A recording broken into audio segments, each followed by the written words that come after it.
We're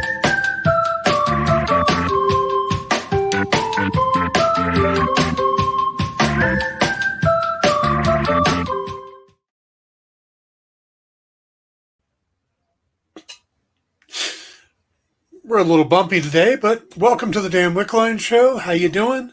We are coming to the end of the year. We got this show and tomorrow's left. Tomorrow is going to be our spoiler conversation about Book of Boba Fett. I thought about doing it today, but Kyle has not seen it yet, and I think he would have reached through the computer and strangled me if I started doing spoilers before he has a chance to see it. So today we are going to do a rundown of the best of 2021. Now, we're going to cover movies and television. And we're going to cover movies and televisions that I tend to talk about on this show. So while I think the movie Belfast is absolutely amazing, it doesn't really fit this show and what we do, you know? Just like I think I was really into the Crime Scene Kitchen on Fox. It doesn't really fit what we do on the show here, so those won't be part of our lists. So what I'm going to do is give you the top 10 in both categories. Do you like my profile picture? It's a happy face. Happy faces are always good. So we're going to do the top 10 in both of the categories. We'll do, let's do movies first. And then after I do the top 10, I'll give you 6 movies that I'm looking forward to in 2022. And then after the break, we'll do the top 10 television series, and I'll give you 5 TV series that I'm really looking forward to. So let's jump right in. We're going to start off with maybe one that's going to surprise a few people. It surprised me a little bit, because I only watched it 2 nights ago, but it creeped in at number 10 because this in 2021, I haven't seen a lot of movies, mainly because the theaters were closed for a long time. And what I did see, I saw, a lot of it was on the streaming services.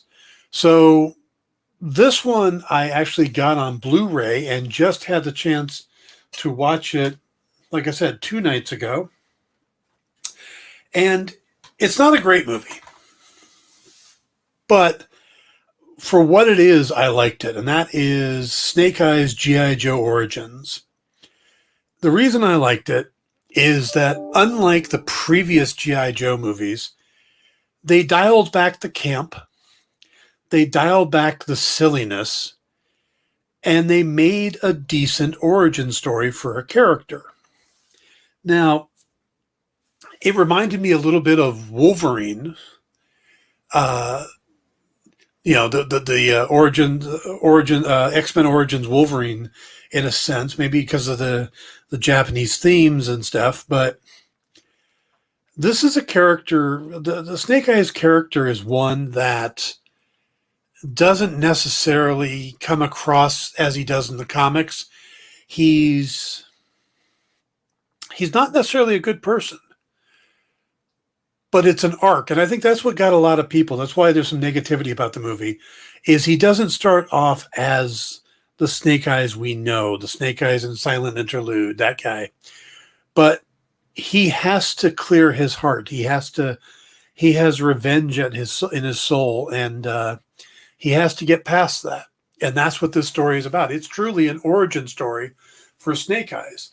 And I think anybody who goes into a movie like this, and this is the same knock that a lot of other movies get, like the Ben Affleck Daredevil movie, people were upset because he wasn't the Daredevil they knew in the beginning. He became it at the end.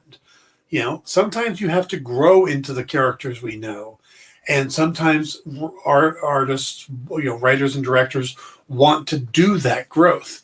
That's what we get here with Snake Eyes. I think Henry Golding does a good job as Snake Eyes.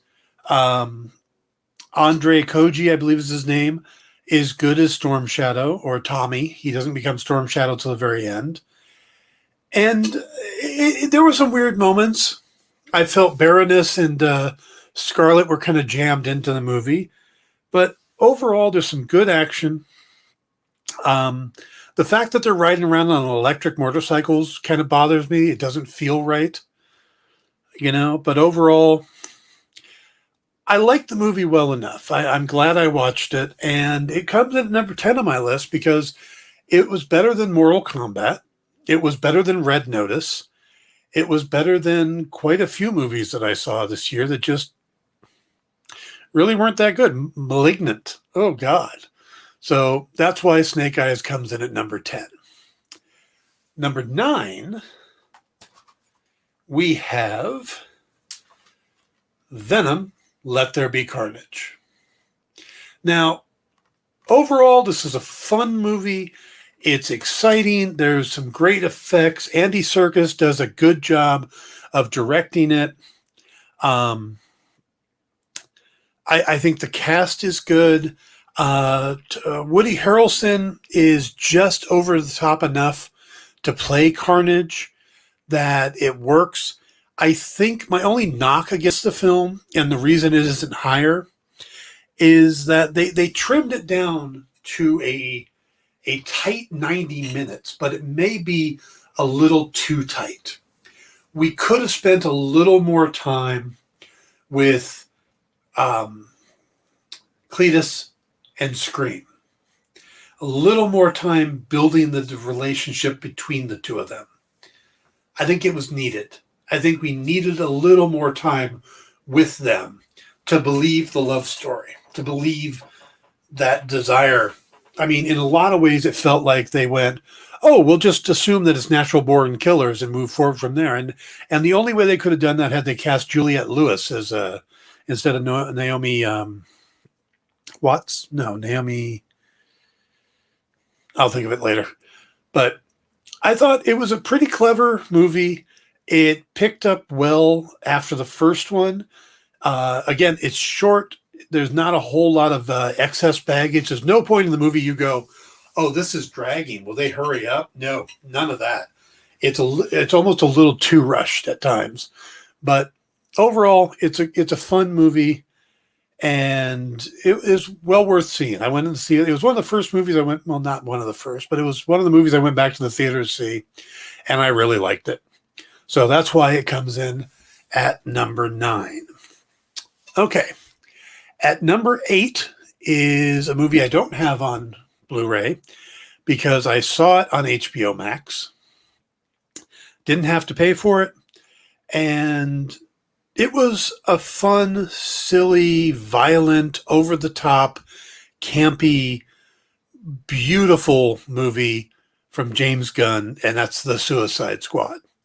He got to do all the stuff he likes to do in his horror movies, along with what he likes to do in the Guardians of the Galaxy movies, and do it with an R rating. I think he had a lot of fun. It's obvious everybody involved was having fun. The fact that he started off with all of these characters that he knew he was pretty much going to kill. Just, and he brought his buddies in. He brought Michael Rooker in. He brought Nathan Fillion in, and Fleur Leborg, and all of these characters who weren't going to be in the movie very long. And he blasts through them, literally. And then we get to the actual crack team, and that's where you get Idris Elba and Joel Kinnaman. Well, Joel Kinnaman was part of the first team. But David Dastmalchian and freaking King Shark is so good. Sylvester Stallone does a good job with the voice, and it's just Gunn is a very unique director, and I can't wait to see what he does next. I'm looking forward to Peacemaker when it comes out. It was a really fun series, or a fun movie. I'm hoping the series will be just as good. John Cena was so much better than I expected him to be. I had no expectations of John Cena going in, and really liked his performance as Peacemaker. He fit the character, and yeah. So that's why it comes in at number 8. Number 7 is a movie I really wanted to like more than I did. And I think I might in future as I watch it more, but that's the Eternals. It was this big, grand, beautiful epic that just kind of, I don't know. I come out of all of these other movies and I think about it. I think of these characters, everything above it on the list. There's something I come out of the theater thinking about. And this one, I didn't, you know? This one I saw, I enjoyed, and I left. And I haven't talked about it since. I haven't been thinking about it or wondering what's going to happen with these characters or any of that. It had an amazing cast. It has set up for some very cool things. The post-credit scenes are exciting. Everything you should want in a Marvel movie is in this movie, and yet it's still just not there, you know? It's not bad in any stretch of the imagination. I mean, Marvel hasn't really made a bad movie. They've made less than stellar. They've made some weaker movies. But I don't think any of the movies are, oh my God, it's like the Green Lantern has joined the MCU. It's not like that. It is a good story. It's very different than all of the other Marvel movies. So maybe that's what it is it doesn't have that excitement. There's no clear-cut bad guy. You know, it's that you understand what everybody's... It's a very different Marvel story. You know, in most Marvel movies, the first movie has the hero going against an antagonist who has the same powers, the same background, something. So it's kind of an even match. And here, the bad guys aren't really, I mean, the deviants aren't really that bad. And then you have betrayal and you have, you know, are the bad guys them or are the bad guys actually the Celestials? It's just a very different movie. So that's why it comes in at number 7. And I'm good with that. We're talking about Eternals. So I'll recap my, so far, I'll recap for you, 62. Number 10 is Snake Eyes G.I. Joe Origins. 9 is Venom Let There Be Carnage. 8 is the Suicide Squad. And 7 is the Eternals. All right, coming in at number 6 is a movie that I really was looking forward to, and there are some huge highlights for me, is Black Widow. I liked a lot of Black Widow. I thought David Harbour as Red Guardian was brilliant. I thought Yelena Belova, Florence Pugh was great. I really liked Scarlett Johansson getting more screen time, getting more time in the spotlight. But the villains in this movie blew. They were horrible. I can't even think of the guy, the bad guy's name, main bad guy's name. Something off, Krakow's daughter or something or other. He just wasn't that interesting, you know? I mean, Black Widow, yeah, he wasn't that interesting of a character. He never really gave any kind of real threat, and it didn't really matter. And then the Taskmaster, what they did with the bait and switch, I mean, it would have been one thing if we looked at the character and thought, oh, that's a female. You know, they did a gender swap. But they had all the stunts done by male stuntmen.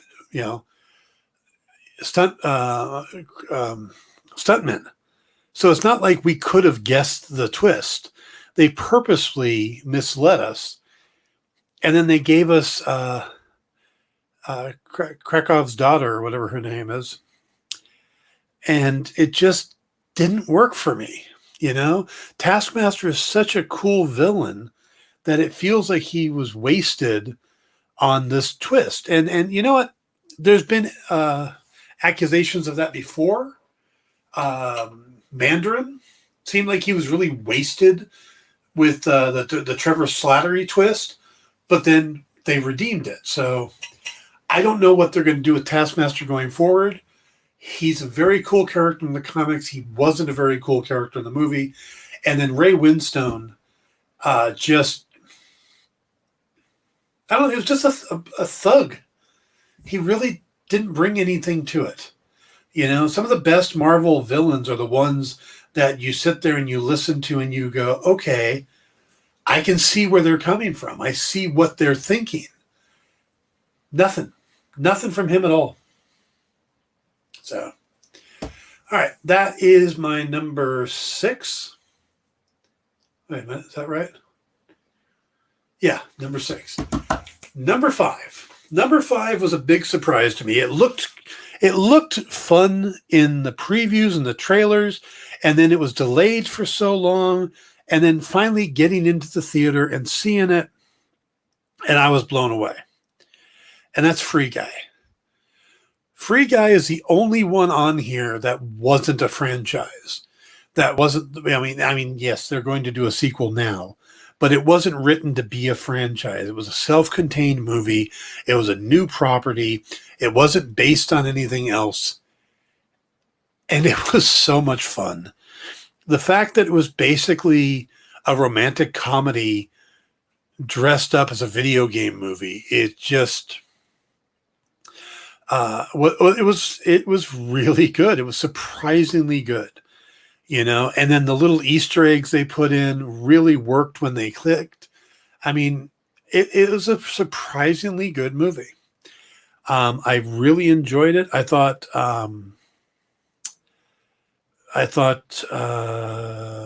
Ryan Reynolds was great as the main character. I thought the setup was really cool. The effects were neat. I've played games like that. It reminds me a little bit of, you know, Grand Theft Auto, a little bit of Second Life and stuff like that. I think they did a really good job with that movie. I'm almost wishing they wouldn't do a sequel. Yeah, 62. I could see that. Free Guy did the Matrix Resurrection right. I haven't seen Matrix yet, and I'm hesitant to because of all the bad reviews, but Free Guy, I think it's just a good, fun movie. And again, I don't want them to do a sequel. I don't want them to taint it. I want it to exist on its own as it is in this pure little form. You know, and it's got the neat little cameos, and whether it's Channing Tatum or Chris Evans or or Hugh Jackman's voice, those are all awesome little treats. And now, if they do a sequel, we're going to expect them to top those things. And we're going to expect them to have, you know, another villain on the level of Taika Waititi's. And it's kind of a perfect storm. So I really hope that I kind of hope they don't do it. So, all right. Coming in at number 4. No Time to Die, James Bond. I love Daniel Craig as James Bond. From the moment Casino Royale opened, with him chasing the parkour guy, the bomb maker, running through solid walls, it was how I wanted to see a Bond character. I wanted to see Bond for a new era. You know, it was a little more like Sean Connery, a little more thuggish, a little more brute force, because after Sean, when they went to George Lazenby was kind of in the same vein, but when they went to Roger Moore, he got a little more dashing, a little more, you know, secret weapons and tricks and stuff. And then it kind of continued from there. Timothy Dalton was similar in that vein. They tried to go a little more straight, but it didn't really work. And then Pierce Brosnan, I enjoyed all the Pierce Brosnan movies, but they were definitely more in the Roger Moore style. So when they brought in Daniel Craig and he was just this force of nature, it kind of harkened back to the early James Bond days. And I think his run has been absolutely brilliant. I think it's one of the few sets of Bond movies that really connect together well. It's a cohesive story, and there's characters that carry over, stuff like that. And it just really clicked for me. I think it's a good ending. I think Rami Malek was an interesting villain. I think the twists all worked. And I think it was a good way to close out the James Bond arc for Daniel Craig. I don't know what they're going to do next. I don't know how they're going to do it next. But I look forward to seeing it. I do. I look forward to seeing what they do next. But this is a really good way to kind of wrap things up for Daniel Craig. Okay. Number 3 on my list. And this one surprises me because I wasn't that big into seeing it. I didn't go to the theater to see it. I saw it on HBO Max as well. There are very few movies that I feel like I have to see on the big screen. The Marvel movies are one of them. This one, in retrospect, I wish I would have seen it on the big screen. But sitting at home, having it on HBO Max and being able to turn on the closed caption made it probably a little more enjoyable for me. And that is Dune. This is your big space epic. I had seen the David Lynch version years ago. I haven't read the books, but I know a lot about them. Dune is so much in the pop culture zeitgeist that you probably know things about it going in and don't even realize you know. Well, this was a really good adaptation. My only knock against it is where it ends. It doesn't feel like a complete story. And they didn't come out and say, it's Dune Part 1. They just came out and said, oh, it's Dune. And I knew that there was multiple stories to do, but it really felt like we should have had a little more closure at the end of this particular film, being that it's the first one. All of these films, all these big franchises, the first one kind of stands alone, and then the second one is more of a bridge one to the third and stuff like that. This one, it just felt like they left it open for the ending, and I don't know what's going to happen next. And a lot of the big actors in the movie are dead. I'm not going to say who in case you haven't seen the movie, but it is well worth watching, especially if you get it free on HBO Max. But if you can go see it in the theater and you like the big epics, this is the big space epic. What's funny is I saw Eternals and Dune on the same day. And that was like 2 big space epics on a very different level. So I liked Dune a lot. Like I said, it made my top 3. It made my number 3. Now, getting into the last 2 movies, this was a tough decision for me because they could have gone either way. It could have flipped very easily. And I think even now I'm kind of questioning, did I make the right choice? But I'm going to go with my original thought here. Coming at number 2 is Shang-Chi and the Legend of the Ten Rings. This is probably one of the best Marvel movies in a long time. If you ask me my favorite Marvel movie right now, it's not going to be one most people think of. My favorite is Doctor Strange because I feel like it's the most complete story. I think this is right there with it. I think it gives us a complete arc for a character. It doesn't give us the normal origin story. It's something different. We get that father-son relationship that Marvel loves having problems with fathers and stuff. But Tony Leung is such an amazing actor. And Simu Liu coming in new, kind of fresh. He's done a few things. He did Kim's Convenience.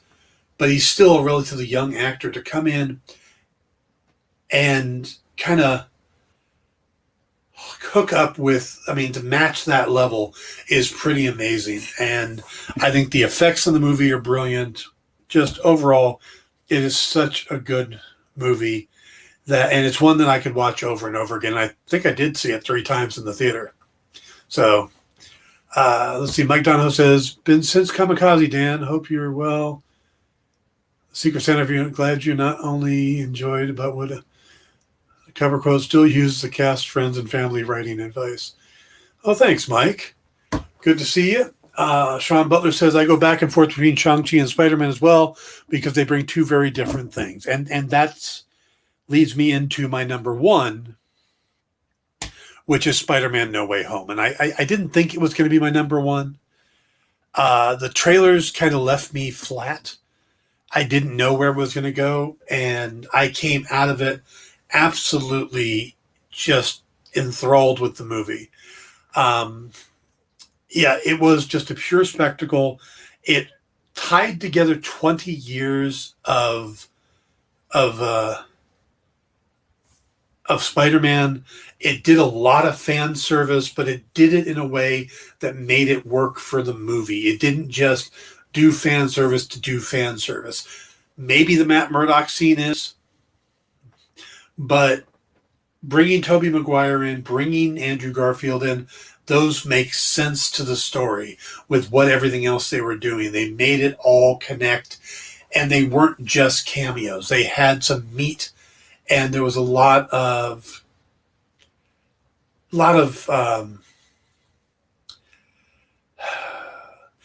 repairing. They fixed some of the stuff that happened in the other movies because neither one of the other series, the Tobey Maguire movies or the Andrew Garfield movies, ended on an up note. Their third movie or second movie were the worst in the franchise for them. And here it's the third movie for Tom Holland, and it's probably the best. It's probably the best Spider-Man movie. Now, I know there's some people who will say Into the Spider-Verse. Some people will say Spider-Man 2 with Tobey Maguire. This one, to me, is the best because I think it really clicks on all cylinders. Even some of the things I saw in the trailer that threw me off, like the way Doctor Strange was acting, that all got wiped away. Those scenes from the trailer didn't end up in the movie. And what we got was this very big movie, 2.5-hour movie that never felt like a 2.5-hour movie. It was quick, it was fun, and I really, really enjoyed it. And I saw it at 9:45 a.m. on a Monday, and the theater was packed, and everybody loved it.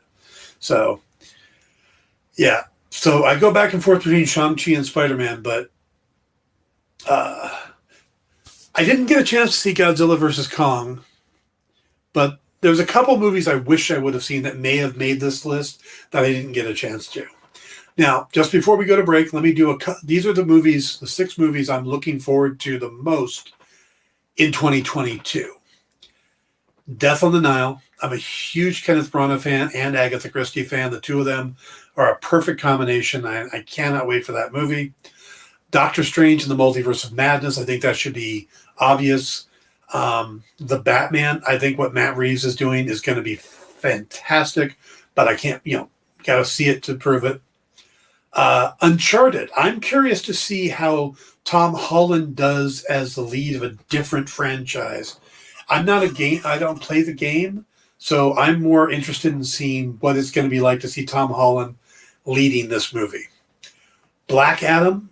I probably could have cared less about this movie until they cast Pierce Brosnan as Dr. Fate, and now I'm all in. And finally, Knives Out too, because to me, Murder on the Orient Express and Knives Out were 2 of the best murder mysteries we've had in a very long time. And if we're going to get sequels to both of them in 2022, I'm going to be a very happy man. All right, that's the movies. We're going to take a quick break. And when we come back, we're going to talk television series. So stick around. Be right back.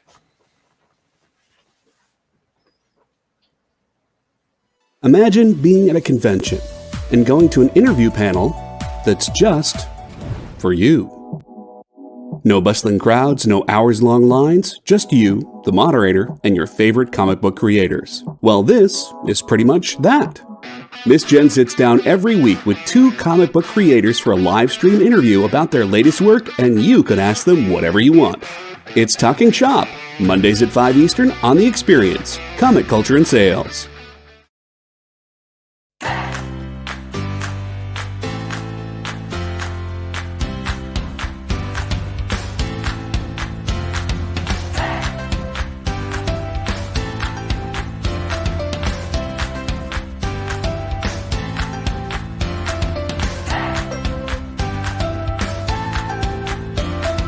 There's something for every imagination at your local comic shop.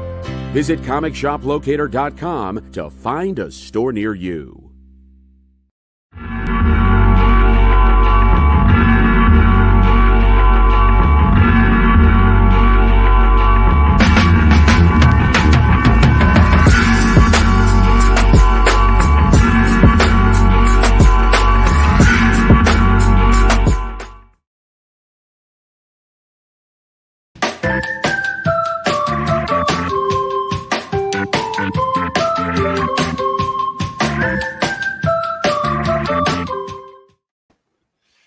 All right, we're back. We're going to go through my top 10 for television series in 2021. The Northman, I've heard great about. I haven't had a chance to watch. So again, it's kind of limited to not only what I have had a chance to see, but also what kind of pertains to this, what we do here. Sean, I agree on Top Gun Maverick. Looks good to me. Top Gun was the movie I went to my very first date with, or on. My very first date was to go see Top Gun with this girl, Anne, who I've actually recently reconnected with and have been talking with. So that's kind of fascinating to me. But which shows you how old I am, because I was 16 when I went on my first date, or 15, 16, something like that. Yeah. So yeah, I'm looking forward to it, but it does seem like it's been a long time since we got that movie. All right, we are going to jump in on the television series, and we're going to kick it off with Book of Boba Fett is not on this list because it just started. Most of it's going to be in 2022, and that actually makes my 5 I'm looking forward to, even though it debuted. But we're going to kick it off with the only Star Wars, well, those 2 Star Wars entries, I didn't like Visions at all. I mean, there was 1 or 2 good episodes, but overall, The Bad Batch. I liked it for the most part. I liked the story they were telling. I had a problem with how long they took to tell the story. There seemed to be a lot of filler, and it does seem like they love to have the adopted family story going. I mean, we got it in most of the Star Wars stories. It's like that's what Mandalorian was, and now we've got it with as kind of what Clone Wars was and Rebels was. It seems to be Dave Filoni's big card that he plays. Oh, we'll bring in a child that could be kind of a parental figure too. So I'm hoping we don't get that in Book of Boba Fett, but that was totally what The Bad Batch was. The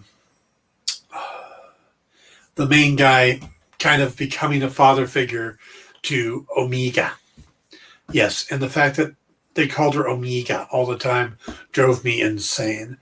Overall, though, I liked some of the references. I liked seeing people like Fennec Shand and Cad Bane and some of these other characters popping up from these other shows. So overall, I think The Bad Batch was a good series. I don't know if I'm looking forward to a second season. I kind of feel like they've told the story, but we'll have to see what they have involved. Now, going on to that's my number 10. Number 9, and it's interesting because these are the only 2 animated series on my list, and they just happen to come in at 10 and 9, and it's not because I have a dislike of animation. I actually like animation a lot, but What If comes in at number 9. And my problem with What If is a couple things. One is they didn't get to tell the whole story. They were short an episode, and that, of course, was the episode with Gamora and Tony Stark on Sakaar that we're going to get in season 2, but also there was a very unevenness. You'd have these really great episodes, and then you'd have these like episodes, and there was a very, very much uneven, and then the tones shifted so much too. We had the super dark thing like the Doctor Strange Supreme one or the zombie one, and then we got the much lighter ones, like Party Thor. So it just kind of all over the place, which I get is kind of what the What If series is about, but it just comes across in the animated series as being very uneven, So overall, I like the artwork in it. I liked a lot of the characters they introduced, and I think the final 2 episodes really brought the series up. And there were, like I said, the Hank Pym murderer one, the Doctor Strange Supreme one. There was a couple that were really super strong, and then there was some that were just kind of mediocre. So Jeff says, "No worries, Dan. It was great to see Baby Jar Jar in Book of Boba Fett this morning." Kyle hasn't seen it yet, so please don't tell him about Baby Jar Jar. He's so hungry. Okay, let's go on to number 8. And this one, most of you may not have seen. This is really up my alley when it comes to mysteries and stuff like that. And this is the Peacock series, The Lost Symbol, based on Dan Brown's book. This is the first time someone else is playing Robert Langdon. We've seen Tom Hanks play him in a couple movies. I've read all the books, and just it was neat to see kind of a younger version of Robert Langdon. They've been doing all the books out of order anyway, so the fact that this is later in the grouping, but they make this kind of the prequel, I think they did a really good job with it. I loved seeing Rick Gonzalez pop up. He was, one of my favorites on Arrow when he was on there. So if you haven't had a chance to check out The Lost Symbol, you got him, you got Eddie Izzard in it, and it's a good story. Dan Brown is really good at these kind of conspiracy theory, mystery, historical things, and it just keeps going. If you're a fan of the Da Vinci Code or Angels and Demons or what was the third one they made? Inferno, then you're going to like this too. It does fit in with that. It's not so foreign that you couldn't look at this and go, okay, so it's kind of an early version of that character.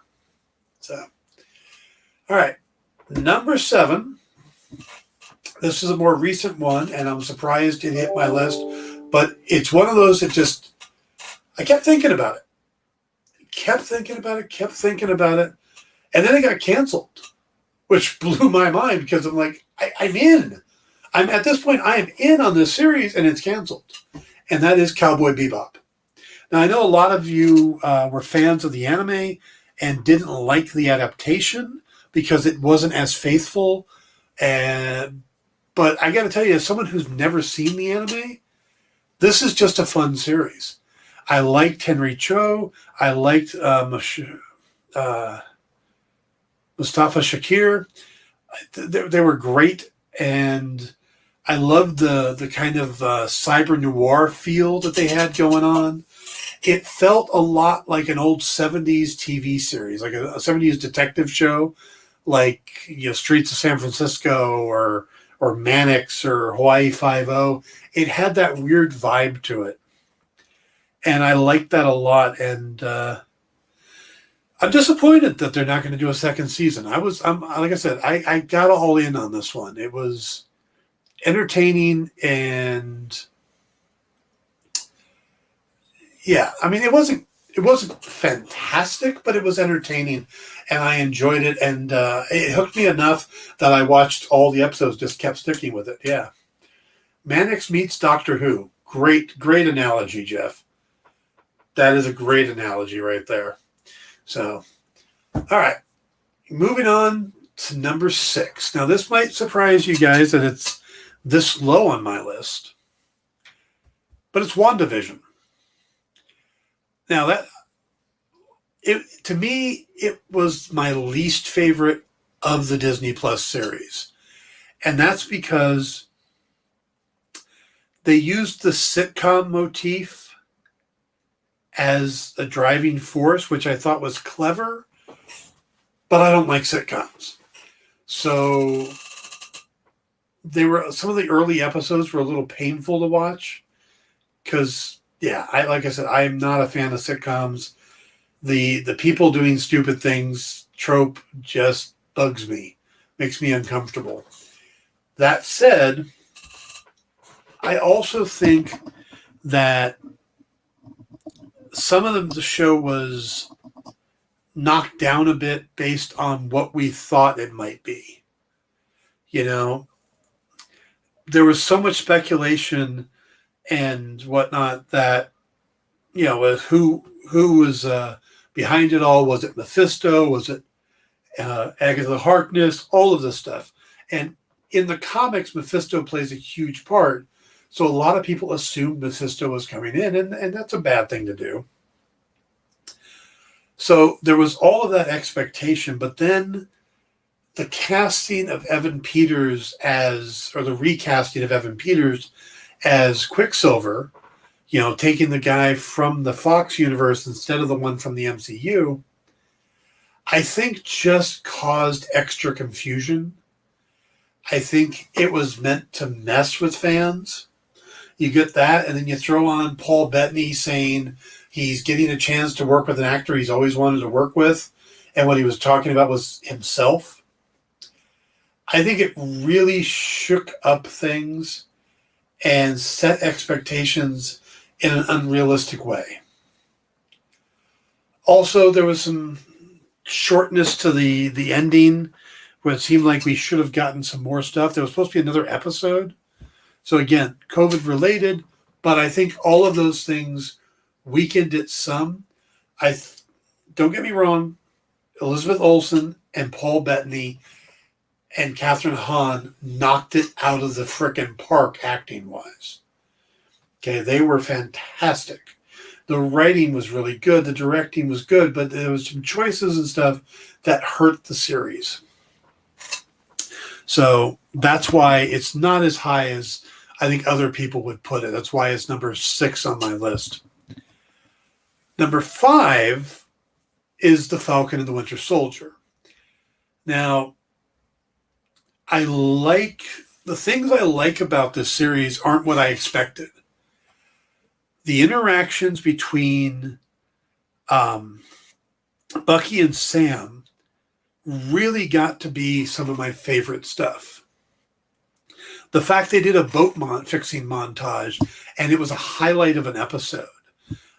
Just the connection the two of them had. The introduction of John Walker when he loses it, the drama of that. Just it really, really good story beats, good storytelling. The downside were the villains on this. There is a rumored dropping of a whole plot line involving a pandemic, a controlled pandemic, which would not have played well in 2021.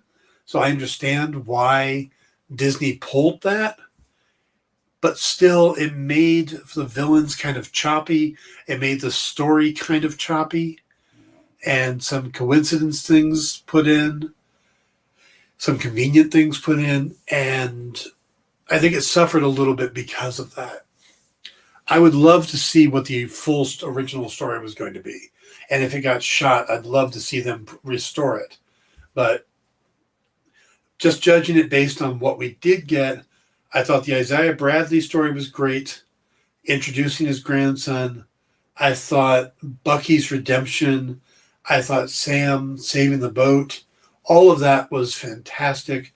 I could have cared less about the Flag Smashers.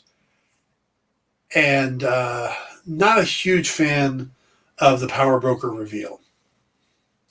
Just saying it didn't seem to fit 100%. But that aside, I really enjoyed the series. I looked forward to it every week, and that's what we got. All right. Coming in at number 4, Loki. Loki was... Wow, how do you describe Loki? Loki was like if Douglas Adams decided to work for Marvel, if he was still alive and was working for Marvel. It had all the wibbly-wobbly, timey-wimey stuff you want from Doctor Who. It has all the fun things, beats that you get from a Marvel project. And it laid a lot of groundwork for what's going to be happening over the rest of Phase 4. I think Tom Hiddleston was brilliant. I think Owen Wilson was great. Sophie DiMartino was really good. Richard E. Grant coming in. I mean, and the final scene with He Who Remains. All of that stuff was really good. It felt a little choppy at points, a little rushed.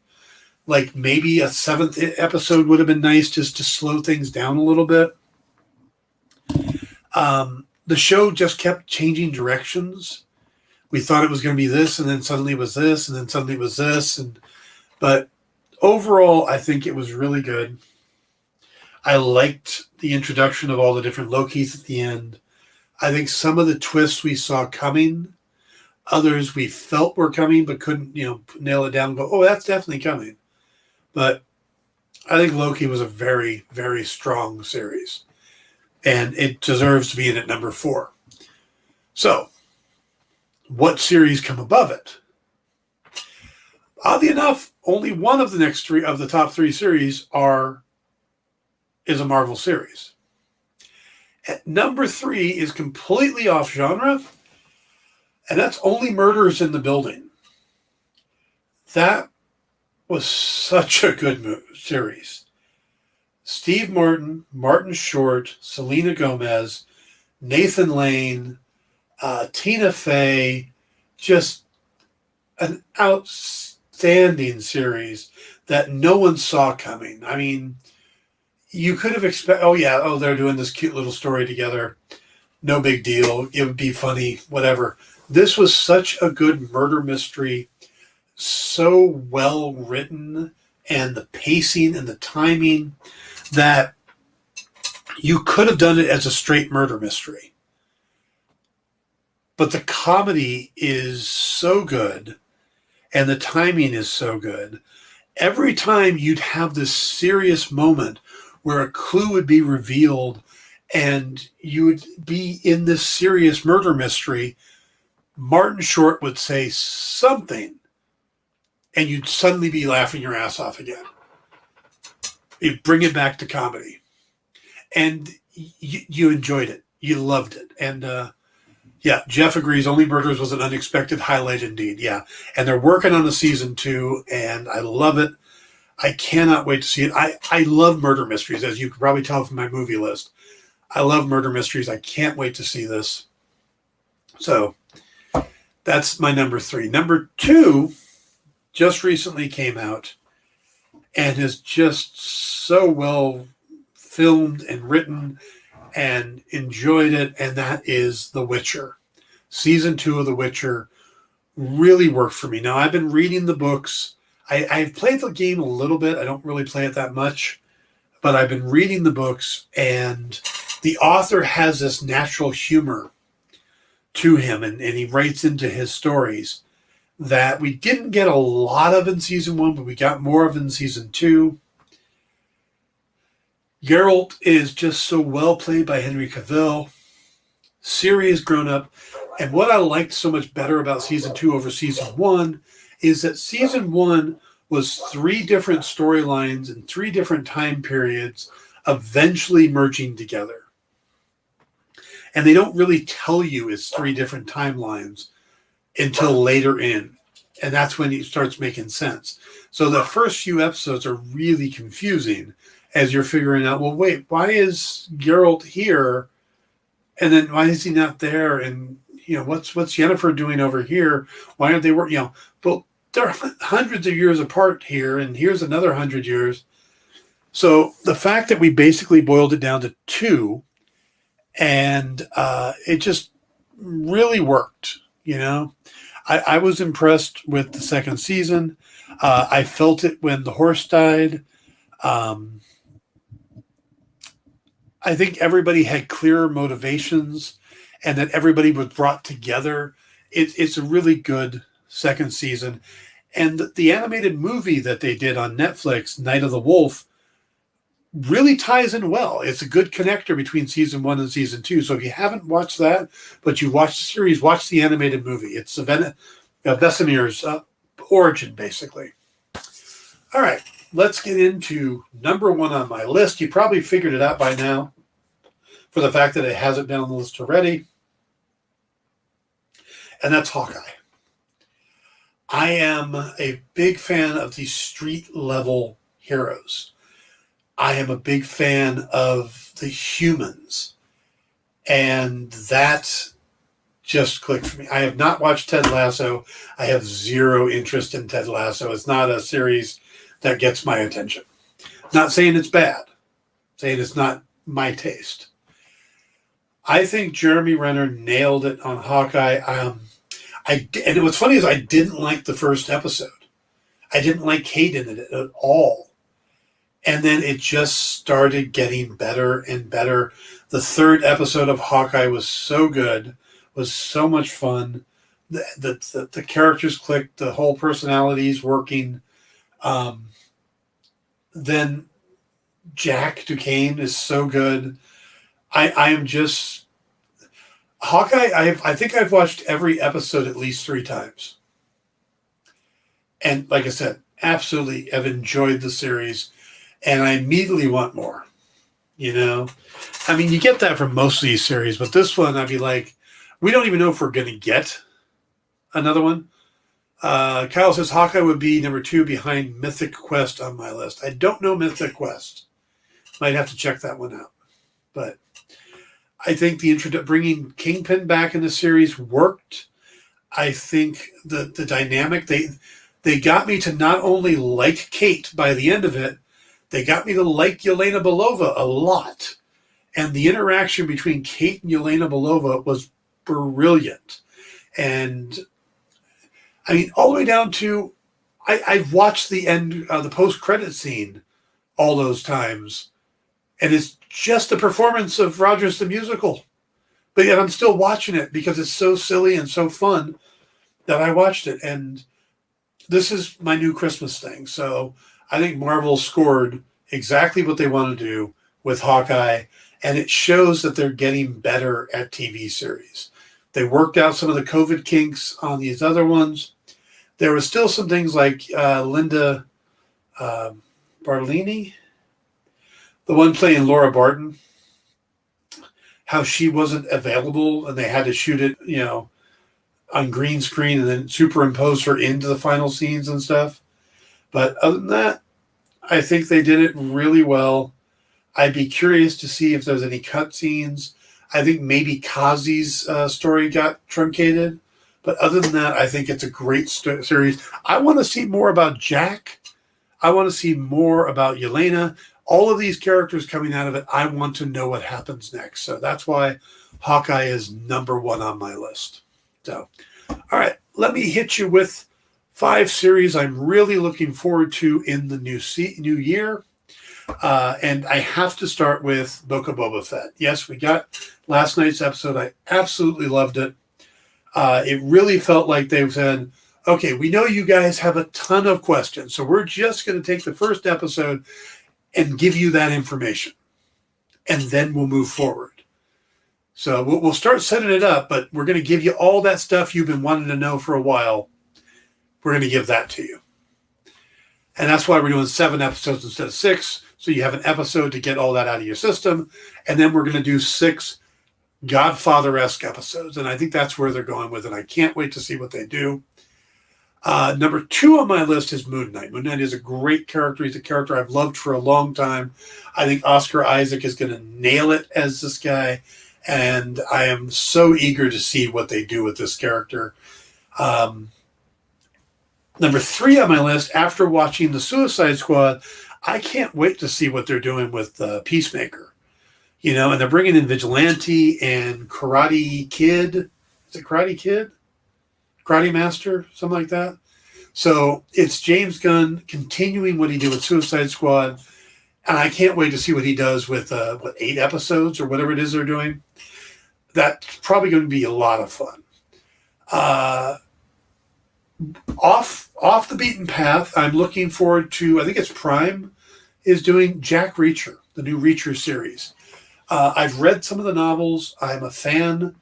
I enjoyed the Tom Cruise movies, but he's not really Reacher from the novels. Reacher is supposed to be this huge guy, and Tom Cruise is not huge. So I'm looking forward to Reacher. The casting of, I can't think of his name right now, but he plays Hawk on on Titans, and he played Aquaman on Smallville.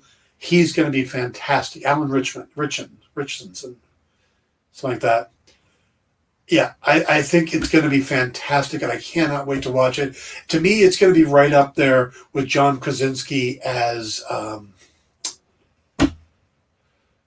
Jack Ryan. So I think it's going to be right up there. And then finally, Obi-Wan. I am really looking forward to Ewan McGregor coming back as Obi-Wan Kenobi, Hayden Christensen returning as Darth Vader. Those are the things I'm looking forward to the most in the new season. Those are the movies I'm looking forward to. Those are my favorites. And I'm going to wrap it up here, guys. I hope you enjoyed the list. I'd love if, put in the comments, if you're on YouTube, put in the comments your list. Let me know what they are. Or, wherever you want to post them. If on Facebook, let me know what your lists are. Okay? Come back tomorrow. We'll talk Book of Boba Fett.